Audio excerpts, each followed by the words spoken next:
Kansas City. We're checking out the fabulous Q Hotel. We're going to see the guys from American Copywriter. Then we're going to Sprint World Headquarters. And then we're going to Dept Zero. It's going to be a fun day. The Q Hotel, what else can you say? Awesome hotel, sustainable practices, everything down from recycling breakfast cereal to using clean products, no bleach. Anything that you could possibly imagine, they have figured it out. Yeah, like little details, even in-room recycling, little things that now I would expect in every hotel across the world. Once you stay at the Q, it changes your perception of the hotel business. They even use pencils in their room. We're at Sullivan, Higdon, and Sink, and we're going to meet John and Tug from American Copywriter. So this is kind of awesome. I'm getting to meet two of my advertising heroes. It's really cool for me to just see you guys in person. I'm so used to hearing your voice on the podcast. Back when you recorded them. Yeah, well, that's another claim that we're See, what we like to do is break all the rules, and instead of publishing frequently and often, we just don't. Right. We're like the Sopranos of podcasts. Yeah. You know, we're on, and then we're just not around for like 3 years. I think you've kind of become the voice for small agencies, even though it's weird. Like, from our perspective, you're a big agency. Yeah, right. But you've really become the voice for a lot of like people in the industry that aren't the big guys. Well, so many of us are working, and we're making good livings, and we're doing good work for clients that nobody's ever heard of, you know, and I think we needed a place to kind of just sort of talk about what our lives are like, because Adweek's not going to talk about it, and that's fine. Within 50 miles of this place we're standing are 50 agencies doing it every day, slugging it out in the trenches, just like BBDO, just like Conglomerate, just like WPP. And they, you know, they need to vent, and they need to know that someone like them understands their. I feel your pain.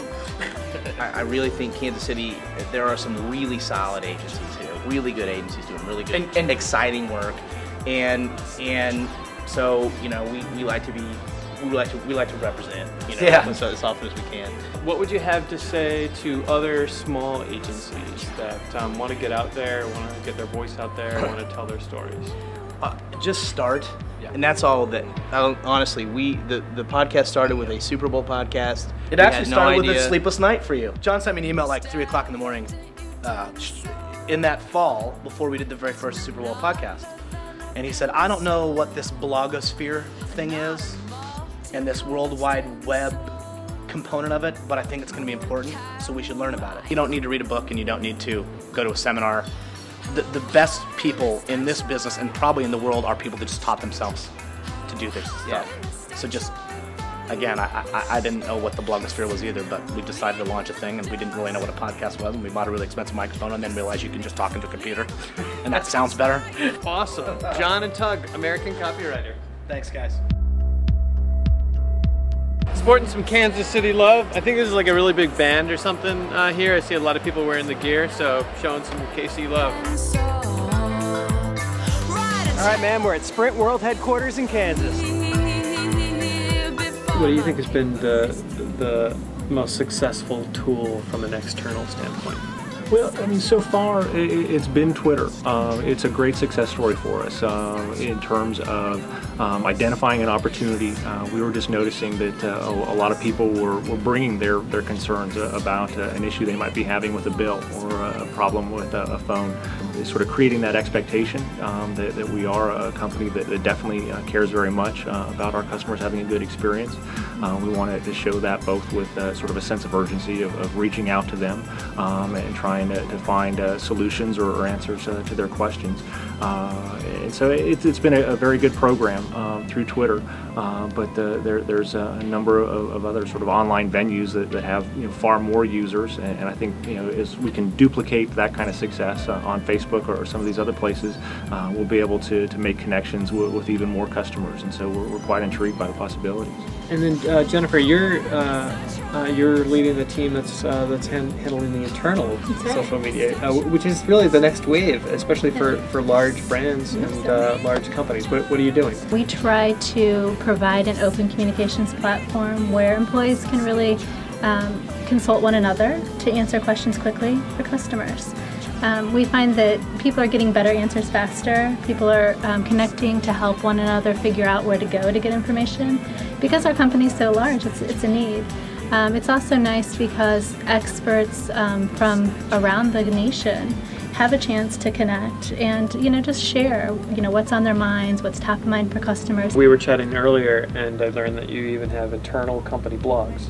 Basically it's an open platform, so anybody who would like to post a blog or start their own blog can do so, start a discussion thread. We also have communities that we set up so people with like interests can rally around a topic. What would you say to another large company that was considering doing something like this but scared of letting it go? I would say, get your policy in place, make it reasonable, and have faith that your employees know how to go about doing their jobs. Treat people like adults, embrace the tools that they use outside of work and in their life. I mean, the big thing for us is we're enabling social media tools on our devices. Why wouldn't we enable it internally for works? Sprint for the win!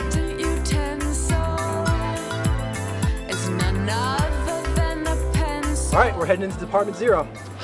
How about a little energy? They've got PBR on tap. Let's go.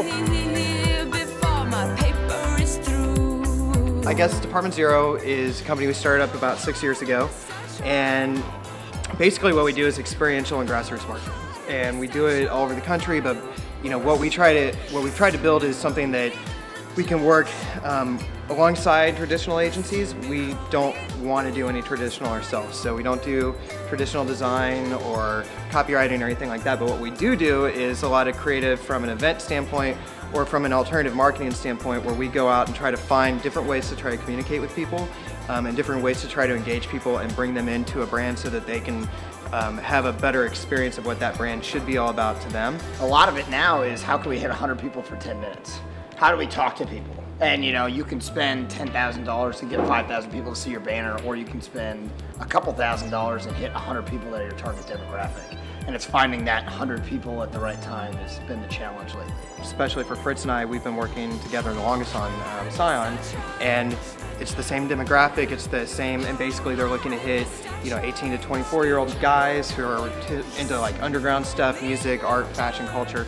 So how do you do that not only year after year, but month after month? What are you doing this, you're continually out there and doing something that they're gonna stop and pause and be like, okay, that's really cool. Speaking of Scion, we were just chatting before about this incredible community project that you've done, which is pretty astounding from a community standpoint, an agency giving back to the community and tying in your client. Can you tell me about that? What we did is we developed a space that we call the Sign Lab. It's a 1,000 square foot venue, and basically we allow local artists, musicians, photographers, fashion designers, what have you, be able to come in and put on an event, put on their own show within our space for free. We provide them with the venue, we provide them with tips and tricks on how to promote themselves.